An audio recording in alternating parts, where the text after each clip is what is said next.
Peep peep, what is up ninjas? My name is Samuel and today I'm going to be teaching you, bam bam, how to mix Psytrance. We're going to be talking about the kick and the bass, percussion hits, and vocals, okay?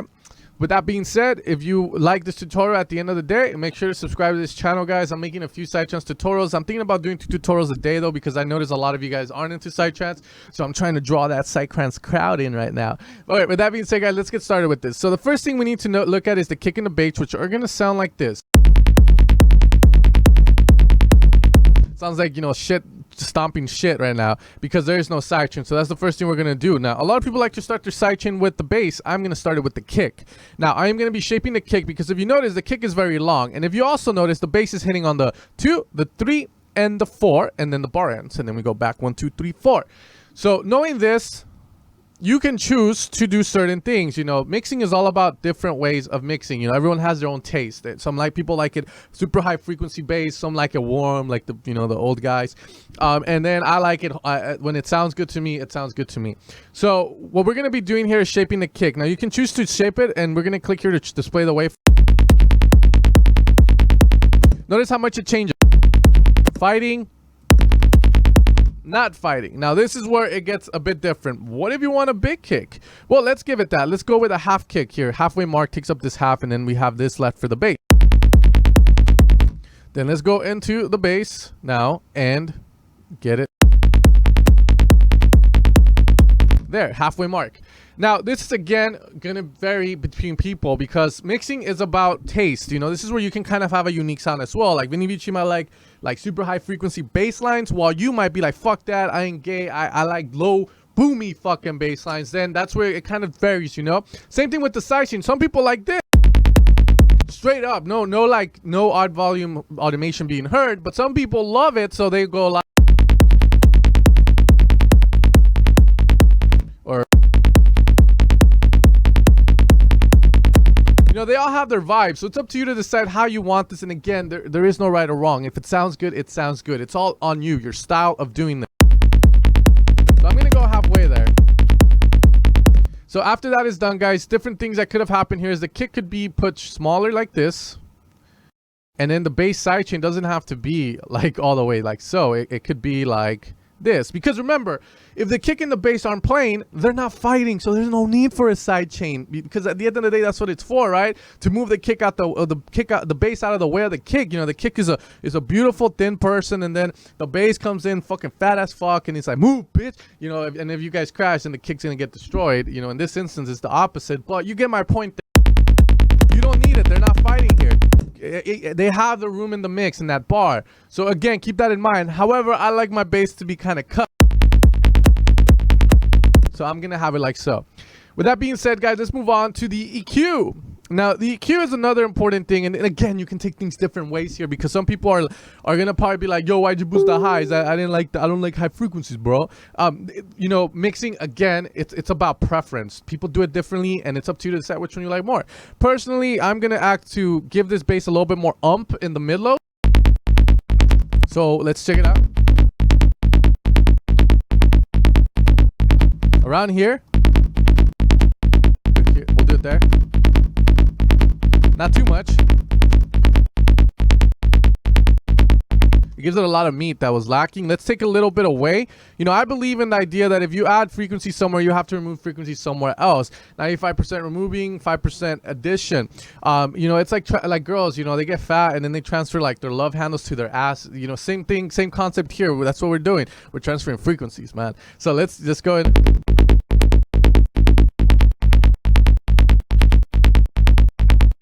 Kind of like that, a little bit more here.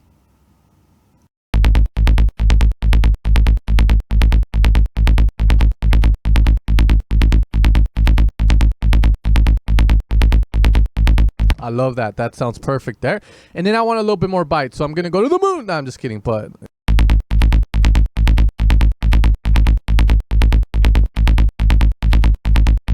and then I'll get rid of a bit of the low ends here, and God forbid the people going, you're fucking up your face, and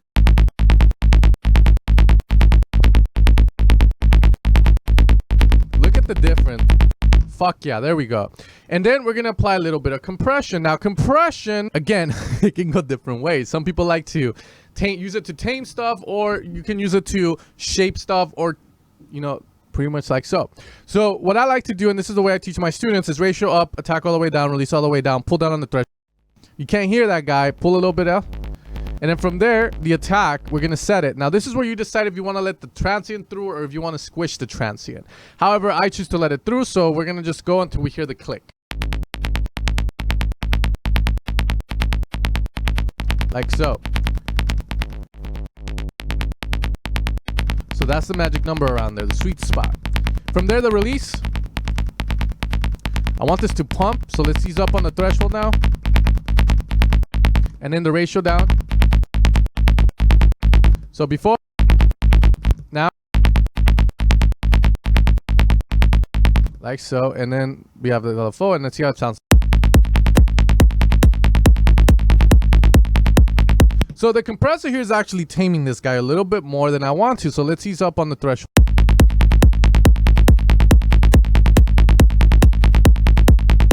And there we go. So compression, again, guys, can be used to shape the sound more, give it a little bit more bite. You know, it's like when you take a vape hit. And again, you know, that's the way we're going to use it. So play around with that concept there. I know people learn it different ways, but that's the way that works for me, and I always get really good results. Okay.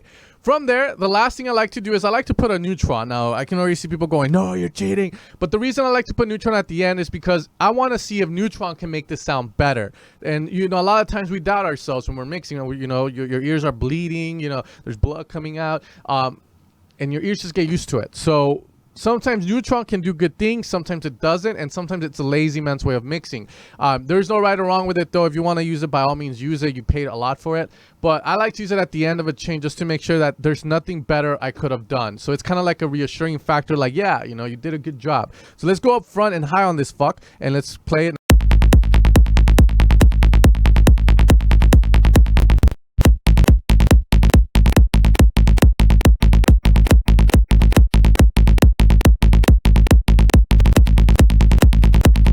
Now let's hear it by itself, because there is some latency that gets added. So there is some mid-low I like. Which one's adding it? This? No, it's going to be the exciter, man.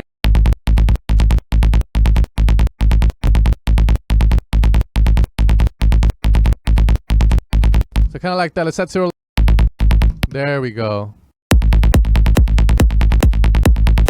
So as you can see, Neutron gave it a little bit more of that umpness, so I'm gonna leave it as so. But now I know, okay, I guess I could have saturated the mid lows a little bit better. I like the way that sounds here. So I think this is the guy that's doing it, the exciter. So I'm gonna leave that one and maybe a little bit more compression, a multi-band, and we're done here. So before,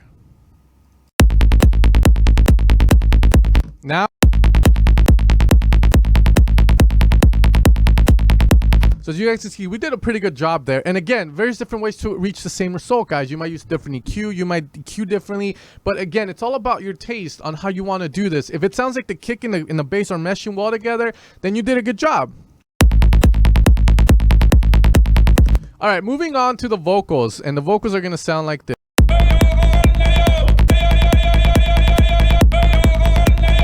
And you can see it. We have a fucking mess to work with. Now the vocals are ripped from YouTube. I couldn't find like a really good singer. So if you guys know any Indian singers or Native American singers that want to work on a Psytrance pack with me, give them my number or just tell them to message me on Facebook or something. But what we're going to be doing with the vocals is mixing them. Now the first thing I like to do is I'm going to EQ out frequencies because I am sampling this. There is a low frequency in there. You can kind of hear it. So let's just use a low end on that.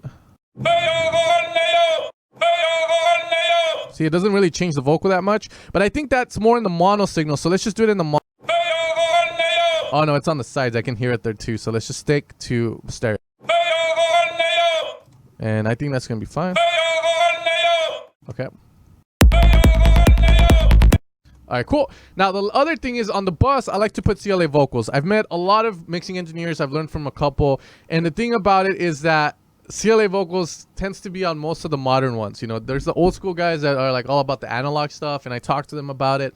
But then there's some award-winning ones that I say, what did you put on the vocal? CLA vocals. Really? Yep. So that's why I'm so huge on it, because I see that, and the reasoning behind it, guys, it's not that it's cheating, but it's like if you get a really professional vocal that comes from a studio, a really good studio, which a lot of these guys are getting, a lot of times the microphone is routed to a preamp. That's like a compressor, and they use nice compressors, man. They do the job well. They compress it properly.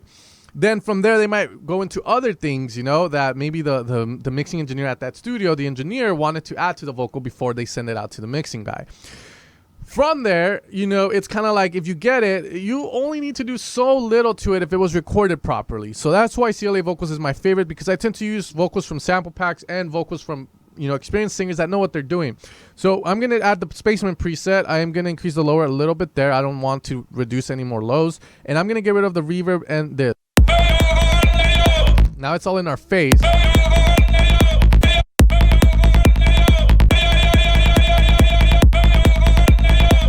Now from there, you know, pretty simple. We're just going to apply an LFO, because right now I don't like the way it sounds. And again, this is preference. Some people don't like to sidechain their vocals. Some like to sidechain. But I'm going to do it like so. And then we're going to add like a rhythmic tool to this, because LFO tool is more than just that. It can also do sequences. And, you know, I'm going to be honest, I am lazy with this. So I usually like to use these presets here to see if they'll add any spice. The transgate's, you know.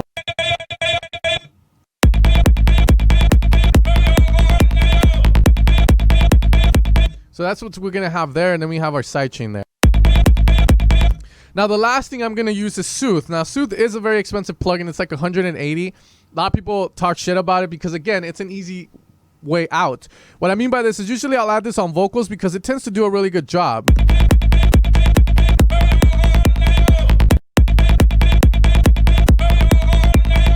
It tends to make the vocals high resonating frequencies kind of reduced a little bit. And we need to do that because right now we have a lot of highs on that.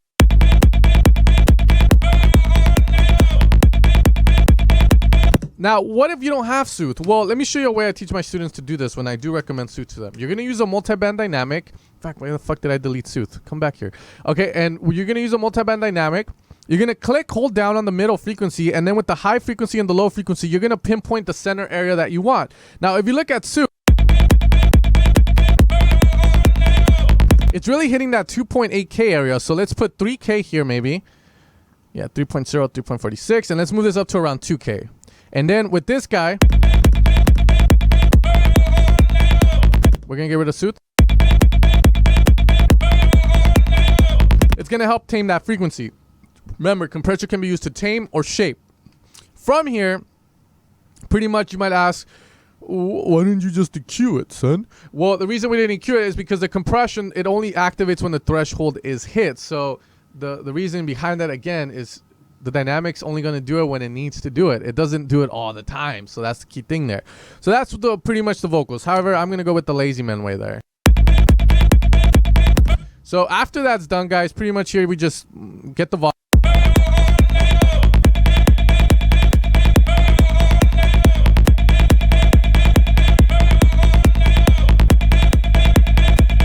All right, from there is the percussion time now. So let's get rid of the reverb on it, and it's going to sound like this. Let's get rid of that side.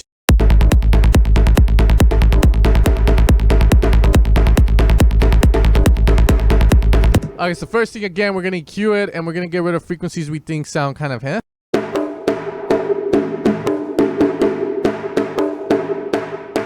I like it better like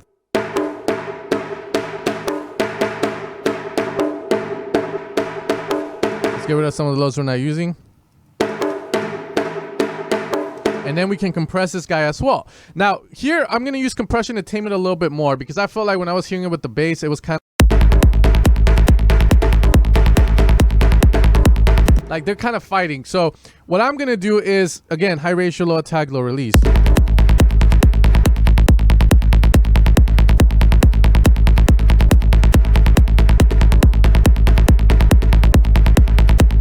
I'm going to opt to tame it a little bit, and then I'm going to put a release.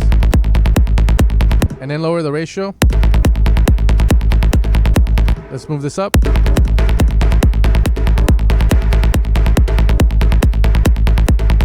And from there, you know, maybe a little bit more.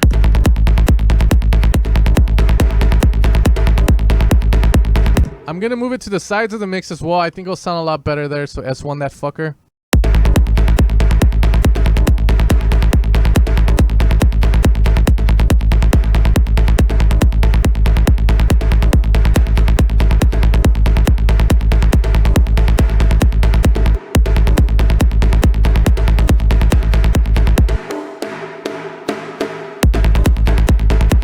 Bit more attack.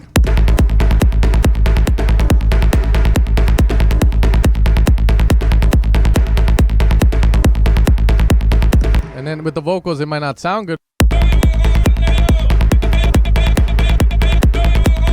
There we would have to place the vocals in the center to kind of just opt for that reasoning that the Berk's on the side. So we would have to make sure the vocals not messing with the bass and all that. But I hope that you guys enjoyed this tutorial on mixing sidechains. The kick in the bass was the ideal thing here, guys. The rest is just extra added bonus I wanted to add in there for you guys if you guys found any useful information that you could use. With that being said, if you guys have any questions, make sure to leave it in the comments down below. There is a Psytrance packs in the works. The bass comes from that pack. The kick comes from that pack. You know, here it is if you want to copy it, but I'm not showing you the effects section of it. But I hope that you guys enjoyed this tutorial, you know, and I hope that you had fun with it, you know. If we look at how loud we got with this guy and see if we can push it anymore.